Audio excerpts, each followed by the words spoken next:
ഇത് Manjapra mass Motors എന്നായിരുന്നു നമ്മുടെ ഹോണ്ട ആക്റ്റീവ വണ്ടി. നമ്മളത് വർക്കിന് കയറ്റിയിട്ടുണ്ട്. ജന സർവീസായിട്ടാണ് ചെയ്യുന്നത്. ഫുള്ളായിട്ട് നമ്മുടെ എല്ലാ ഭാഗങ്ങളൊക്കെ ഒന്ന് ചെക്ക് ചെയ്തുകൊണ്ട് അതിൻ്റെതായിട്ട് നമ്മളതിൻ്റെ ക്ലച്ച് റിഫ്രൊക്കെ ഒന്ന് ചെക്ക് ചെയ്യാൻ വേണ്ടി അയച്ചിട്ടുണ്ട്. ക്ലച്ചിൻ്റെ ഭാഗത്ത് വേറെ നിലയിൽ വേറെ കംപ്ലൈൻ്റ് ഒന്നുമില്ല. അത്യാവശ്യം പൊടിയൊക്കെ ഉണ്ട്. അതൊക്കെ ഒന്ന് എയർ അടിച്ച് ക്ലീൻ ചെയ്യാം. ബെൽറ്റായാലും നിലവിൽ വേറെ കംപ്ലൈൻ്റ് ഒന്നും കാണിക്കില്ല. ബെൽറ്റ് നല്ല ബെൽറ്റാണ്. അതിൻ്റെ ഓട്ടോ ക്ലച്ചിൻ്റെ യൂണിറ്റ് ആയാലും നിലവിൽ വേറെ ഒന്നും കുഴപ്പമൊന്നും കാണിക്കുന്നില്ല. അതൊക്കെ നമുക്ക് ഗ്രീസ് ചെയ്തെടുക്കാം. വേരിയേറ്റർ ബോഡി റോളർ വെയിറ്റ് വേറെ കുഴപ്പമൊന്നും കാണിക്കുന്നില്ല കേട്ടോ. ഇതേപോലെ തന്നെ നമ്മൾ അതിൻ്റെ എയർ ഫിൽറ്ററൊക്കെ ഒന്ന് ചെക്ക് ചെയ്യാൻ വേണ്ടി അയച്ചാണ്. എയർ ഫിൽറ്റർ നല്ല ഫിൽറ്ററാണ്. നിലവിൽ വേറെ കംപ്ലൈൻറ്റോ കാര്യങ്ങളൊന്നുമില്ല. നിലവിൽ പ്ലഗ് ആയാലും വേറെ കംപ്ലൈൻ്റ് ഒന്നും കാണിക്കുന്നില്ല. പ്ലഗ് നല്ല പ്ലഗ്ഗാണ്. അതുപോലെ ഫ്രണ്ടിലോട്ട് വന്നു കഴിഞ്ഞാൽ ഫ്രണ്ട് ബ്രേക്കിൻ്റെ കേബിളുകളായാലും നിലവിൽ വേറെ കംപ്ലൈൻ്റ് ഒന്നുമില്ല. ബ്രേക്ക് ഷോ ആയാലും വേറെ കുഴപ്പമൊന്നും കാണിക്കുന്നില്ല. ഫ്രണ്ടിലൊരു കംപ്ലൈൻറ്റ് പറഞ്ഞാൽ ഈ ഒരു ഷോക്കപ്പിൻ്റെ 2 പുഷ് അത് മാറ്റുകളാണ്. അത് കേട്ടോ, ഇതിന് ചെറിയൊരു പ്ലേ സ്റ്റാർട്ട് ചെയ്തിട്ടുണ്ട്. അപ്പോൾ അടുത്ത സർവീസ് ആകുമ്പോൾ കൂടുതൽ പ്ലേ ആയിരിക്കും.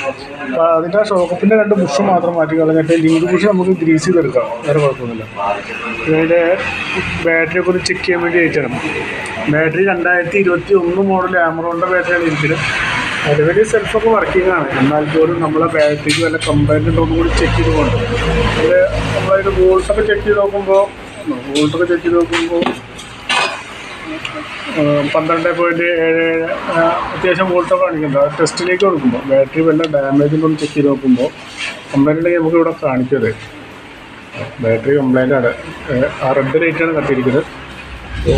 ഇപ്പോൾ നമുക്ക് ബാറ്ററി മാറ്റണമെന്നില്ല. സെൽഫിൻ്റെ കംപ്ലൈൻറ്റ് കൂടുതൽ കാണിക്കുമ്പോൾ നമുക്ക് മാറ്റിയാൽ മതി കേട്ടോ.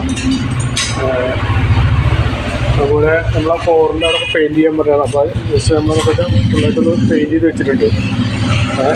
ഫോറൊക്കെ ഒന്ന് പെയിൻറ്റ് ചെയ്തിട്ടുണ്ട്.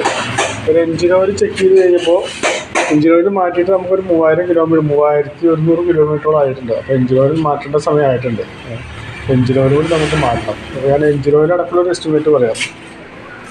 ഓക്കെ, അപ്പോൾ അത് നോക്കിയിട്ടൊന്ന് റിപ്ലൈ ചെയ്താൽ മതി കേട്ടോ. ഓക്കെ.